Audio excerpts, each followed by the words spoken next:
Welcome back to the channel topper ninja agriculture. कैसे हैं आप लोग? Hope all well, all fine, सब मजे में। चलिए, मैं ऋचा तिवारी लेकर आई हूं अगस्त मंथ का करंट अफेयर। चलिए जानते हैं कि कौन कौन सी क्रॉप जो है अगस्त में न्यूज में है। उससे पहले हमने जो पिछले एपिसोड में जो डिस्कस किया था वो थोड़ा उस पर नजर फेर लेते हैं। पिछले एपिसोड में हमने देखा था कि सीएसीपी ने गवर्नमेंट को वो परमिशन मांगा कि वो अलाउ कर दे मेज का, किस लिए? इथेनॉल प्रोडक्शन के लिए। और नेशनल बायोफ्यूल पॉलिसी ने यही चीज 2018 में आइडेंटिफाई कर ली थी कि मेज क्रॉप जो है वो इथेनॉल प्रोडक्शन में हम यूज कर सकते हैं। भाई अब हम लोग क्यों वो इसके बारे में डिस्कस कर रहे हैं, चलिए वो जानते हैं। क्योंकि फिर से नेशनल पॉलिसी बायोफ्यूल पॉलिसी ने ये बोला है कि सुगर केन के जूस को हमें इथेनॉल प्रोडक्शन के लिए यूज करना है in addition to the molasses. अब सुगर केन जूस को क्यों यूज करना है इथेनॉल प्रोडक्शन के लिए है, और ये मोलासेस क्या है चलिए वो जान लेते हैं। मोलासेस जो है वो चीज होती है जब हम सुगर केन से शुगर बनाते हैं, जो प्रोसेसिंग के टाइम पे जो बायो प्रोडक्ट जो है मिलता है हमें, उसी को मोलासेस कहते हैं। अब नेशनल पॉलिसी ही बायोफ्यूल पॉलिसी ने ऐसा क्यों बोला है, चलिए उस पे गौर फरमाते हैं। लेकिन उससे पहले हम ये देख लेते हैं सुगर केन क्रॉप के बारे में है कि वर्ल्ड में प्रोडक्शन सबसे ज्यादा कहां पे है कौन सी कंट्री का एरिया जो है वो सबसे ज्यादा है, या प्रोडक्टिविटी जो है वो सबसे ज्यादा कहां पे है। तो सबसे ज्यादा लार्जेस्ट प्रोड्यूसर जो है इन द वर्ल्ड वो है आपका ब्राजील, और इंडिया जो है वो आपका सेकेंड लार्जेस्ट प्रोड्यूसर है एंड द लार्जेस्ट कंज्यूमर है शुगर का। ठीक है, और एक चीज वन मोर थिंग कि इंडिया जो है वो लार्जेस्ट एरिया ऑक्यूपाइड करता है इन द वर्ल्ड और in terms of the sugar. ठीक है भाई, हम लोग इंडिया वाले क्या है, बहुत ज्यादा चीनी खाते हैं और बहुत ज्यादा मीठा बोलते हैं, ये याद रखिएगा। दूसरा चीज है कि हाईएस्ट प्रोडक्टिविटी जो है वो शुगर केन की सबसे ज्यादा कहां पे है, वो है आपकी पेरू में। ये तो हुआ वर्ल्ड का बात। चलिए आते हैं इंडिया में। इंडिया में जो शुगर केन प्रोडक्शन है वो जो मार्केट है उसका वो हाईली रेगुलेटेड मार्केट है। इकोनॉमिक्स में हाईली रेगुलेटेड मार्केट के बारे में हम आपको जरूर बताएंगे, जुड़े रहिए हमसे and keep watching our channel. दूसरी चीज ये है कि जो शुगर इंडस्ट्री है वो second largest agro based industry है इंडिया में after the textile industry. Second thing ये है कि सबसे ज्यादा शुगर फैक्ट्रीज कहां पे है तो वो है आपकी महाराष्ट्र में। इसके बारे में क्यों डिस्कस कर रहे हैं अभी, वो आगे आपको पता चल जाएगा। दूसरी चीज ये है कि लार्जेस्ट एरिया और प्रोडक्शन जो है इंडिया में कहां पे होता है, तो वो होता है भाई हमारे उत्तर प्रदेश में। और हाईएस्ट प्रोडक्टिविटी किस स्टेट की है शुगर केन की, तो वो है आपका तमिलनाडु। तो ये सब तो हो गया प्रोडक्शन, प्रोडक्टिविटी और एरिया के बारे में। चलिए आगे जानते हैं। तो चलिए अब जानते हैं कि नेशनल बायोफ्यूल पॉलिसी ने शुगर केन का इथेनॉल प्रोडक्शन के लिए क्यों बोला। क्योंकि सैनफोर्ड रिसर्चर्स जो है उन्होंने एनालिसिस किया। किस चीज की एनालिसिस की? इंडिया के शुगर इंडस्ट्री के बारे में उन्होंने एनालिसिस किया और उसके इम्पैक्ट्स जो है, इम्पैक्ट्स ऑन वाटर, फूड और एनर्जी रिसोर्सेज के बारे में एक कंक्लूजन दिया है। चलिए जानते हैं कि उन्होंने एनालिसिस के साथ क्या कंक्लूजन दिया। तो पहला जो पॉइंट उन्होंने ये दिया है कि इंडिया में सबसे ज्यादा शुगर केन प्रोडक्शन क्यों होता है, क्योंकि बहुत सारे इंडिया में पॉलिसीज बनी है कि हम फार्मर्स को इंसेंटिव्स प्रोवाइड करते हैं। ठीक है, इंसेंटिव्स दे रहे हैं, किस लिए दे रहे हैं? शुगर केन के प्रोडक्शन के लिए दे रहे हैं।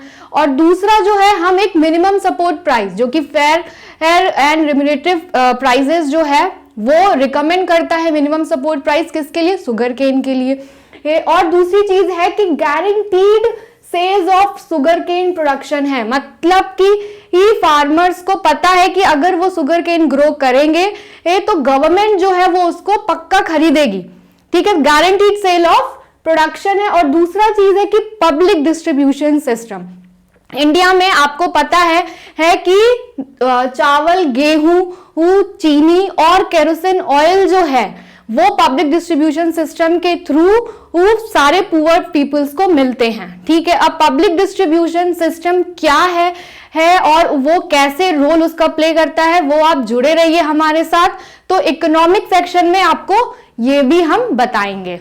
चलिए फिर जानते हैं कि उन्होंने अपने रिसर्च में दूसरा पॉइंट जो है वो क्या बताया। उन्होंने दूसरा पॉइंट ये बताया कि जो शुगर केन क्रॉप है वो बहुत ज्यादा लैंड यूज करता है और बहुत ज्यादा वाटर रिक्वायरमेंट है। भाई ये तो हमें जो भी एग्रोनॉमी ले रहा है या जो एग्रीकल्चर पढ़ रहा है उसे ये पता ही है कि शुगर केन जो है वो पेरिनियल क्रॉप है। पेरिनियल क्रॉप मतलब अब वो 1 साल से ज्यादा उसका ड्यूरेशन है, लाइफ ड्यूरेशन जो है वो उससे ज्यादा है और वो सबसे इसीलिए वो ज्यादा न्यूट्रिएंट भी यूज करती है और दूसरी चीज वो ज्यादा से ज्यादा उसमें इरिगेशन चाहिए। लेकिन ठीक है, कोई नहीं, उन्होंने बताया, क्यों बताया वो भी देखते हैं।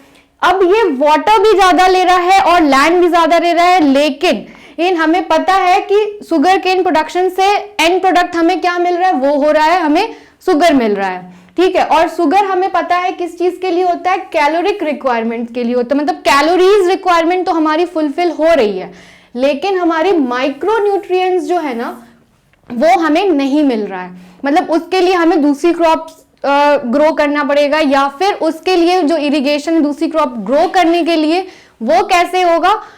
इसलिए उन्होंने कहा कि ये जो शुगर केन क्रॉप है उसका इम्पैक्ट है लैंड पे और वाटर रिसोर्सेज पे। ठीक है, ये तो उन्होंने बताया सेकंड पॉइंट। तो चलिए जानते हैं कि थर्ड पॉइंट क्या था। थर्ड पॉइंट, जैसे कि हमें पता है कि ये रिसर्च किस स्टेट में हुआ है, महाराष्ट्र में हुआ है। ठीक है, और वहां पे किस बारे में हुआ है कि इरिगेशन ऑफ शुगर केन के बारे में भी उन्होंने ये मेंशन किया। उन्होंने ये कहा कि जो इरिगेशन ऑफ शुगर केन हम देते हैं वो 4 टाइम्स है बाकी क्रॉप से। ठीक है, और दूसरी चीज उन्होंने ये बताया कि 2000 से लेके 2010 दिस ईयर के बीच में जो इरिगेशन है वो कितनी हो गई है, डबल्ड हो गई है। तो इस चीज को जरूर से याद रखिएगा। हाँ, इरिगेशन इन महाराष्ट्र। ओके, अब हमें पता है कि इरिगेशन जो है शुगर केन का 2010 और 11 में 4% जो एरिया था वो अंडर आपका शुगर केन एरिया था, लेकिन इन 61% जो है वो इरिगेशन वाटर जो है वो महाराष्ट्र का यूटिलाइज हुआ है। किस लिए, सिर्फ और सिर्फ आपके शुगर केन क्रॉप का, और एरिया कितना है, सिर्फ 4%। मतलब कितना ज्यादा डिफरेंस है। और हमें पता है कि महाराष्ट्र एक ऐसा स्टेट है जहां पे हमेशा ड्राउट कंडीशन जो है वो आती रहती है। तो फिर भाई लैंड और वाटर का मैनेजमेंट जो है यहाँ पे हमें सही से करने की जरूरत है। चलिए अब आगे देखते हैं कि गवर्नमेंट ने उसके लिए क्या सोचा। तो उसके लिए वो गवर्नमेंट ये है कि इथेनॉल प्रोडक्शन के लिए वो ये सोच रही है क्योंकि अभी जो हमारा 6% ethanol to gasoline in blending rate है।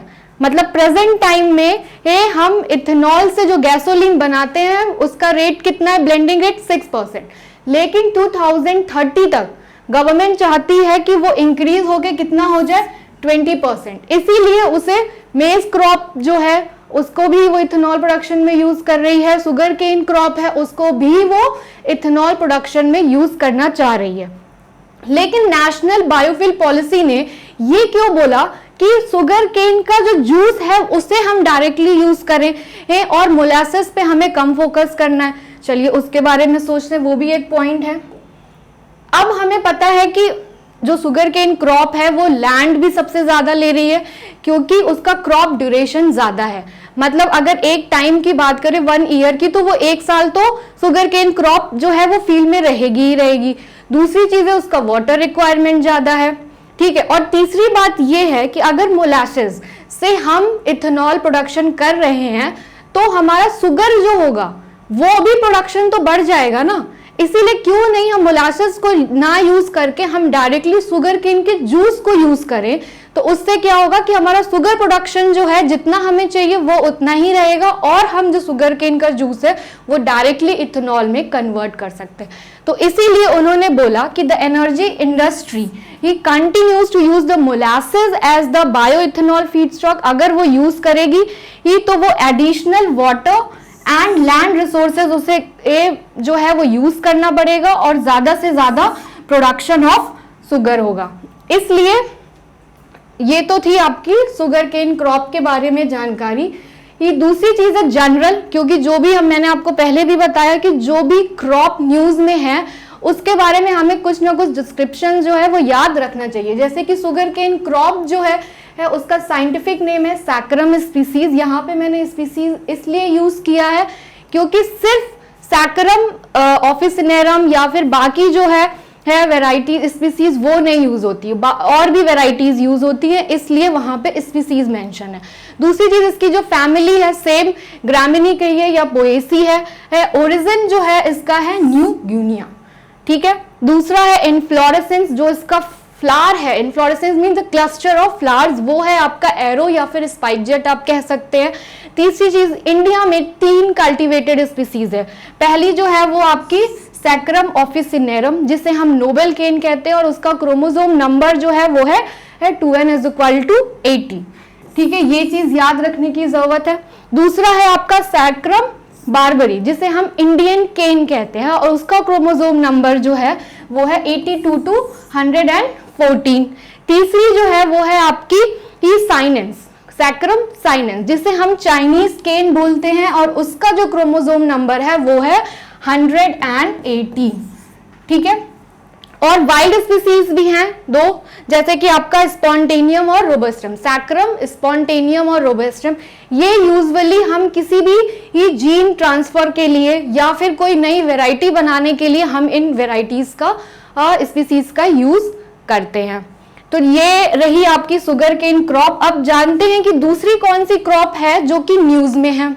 ठीक है, तो दूसरी जो क्रॉप है वो है आपकी राइस। अब राइस के बारे में पहले डिस्क्रिप्शन देख लेते हैं, उसका साइंटिफिक नेम और उसका फैमिली। तो राइस का जो साइंटिफिक नेम है वो है ओराइजा सटाइवा।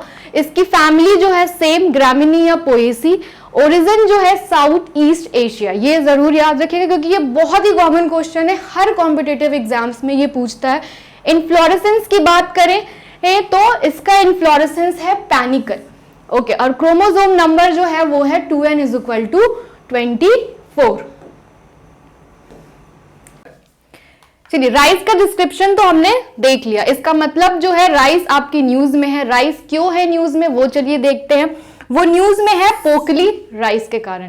पोकली राइस जो है एक ऐसी वैरायटी है राइस की जो कि सॉल्ट वाटर रेजिस्टेंट है और ये यूजुअली केरला के 3 मेजर डिस्ट्रिक्ट्स में, जिसका नाम है अलमपुजा, अन्नाकुलम और ट्राइसूर, इन 3 डिस्ट्रिक्ट्स में ग्रो होता है। और इस पे अभी भी रिसर्च जो है वो कंटिन्यू होते चला जा रहा है, इसलिए कि इसको कैसे डिफरेंट स्टेट्स में जहां भी सॉल्ट वाटर का प्रॉब्लम है वहां पे कैसे ग्रो किया जाए।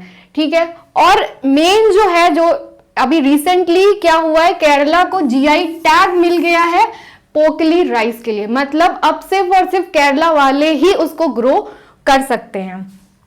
लेकिन चलिए आगे देखते हैं न्यूज में ये क्यों है। वाइटला 11, वाइटला 11 एक ऐसी वेराइटी है राइस की जो कि पोकली राइस ही है और उसको क्रॉस कराया गया है किससे, ज्योति वैरायटी की, जो कि केरला में ही बहुत फेमस है। उसके क्रॉस कराने से इसका जो ईल्ड है वो इंक्रीज हो गया है 5 टन पर हेक्टेयर। अब वहां पे वाइटला 11 का ईल्ड मिलने लगा है। और इसका जो नाम वाइटला है वो इसलिए है क्योंकि वाइटला एक प्लेस है केरला एग्रीकल्चर यूनिवर्सिटी के राइस रिसर्च स्टेशन का। ठीक है, ये तो था वाइटला 11 के बारे में है। और हाँ, एक चीज और कि क्रॉप ड्यूरेशन जो है इसकी 110 डेज है। लेकिन जो रिसेंटली अभी ये पोकली वाइटला 11 जो है बहुत ज्यादा आने लगा है क्योंकि 5 kg सीड्स ऑफ वाइटला 11 जो है उसको वो भेजा गया है सुंदरबंस में। सुंदरबंस में क्यों भेजा गया है चलिए वो देखते हैं। सुंदरबन में अभी रिसेंटली वेस्ट बंगाल उड़ीसा में क्या हुआ था, एम्फॉन साइक्लोन आया था। अब इसके कारण वहां का जो राइस फील्ड है उसमें 80% जो है प्रॉब्लम जो है वो सॉल्ट वाटर का आ रहा है। अब भाई सॉल्ट वाटर है और सबको पता है कि राइस जो है वो ग्रो नहीं करेगा सॉल्टी वाटर में। तो उसके लिए वाइटला 11 की जो वेराइटी है उसको एक्सपेरिमेंट के तौर पे वहां पे लगाया गया। और अगर ये सक्सेसफुल हो गया तो वहां के फार्मर्स के लिए क्या होगा, बहुत ही हेल्पफुल होगा। क्योंकि वहां के जो मेनली हमें पता है वेस्ट बंगाल या उड़ीसा जो है वो राइस ग्रोइंग फील्ड है। चलिए, अगर अब आपको मेरी टीचिंग स्टाइल पसंद आ रही है और आप करंट अफेयर्स को अच्छे से ग्रैप्स कर पा रहे हैं, तो please do follow us on the Instagram and Facebook, and you can also subscribe our channel, the YouTube channel and Topper Ninja Agriculture, and you can also visit our website www.topperninja.com. Thank you and have a nice day.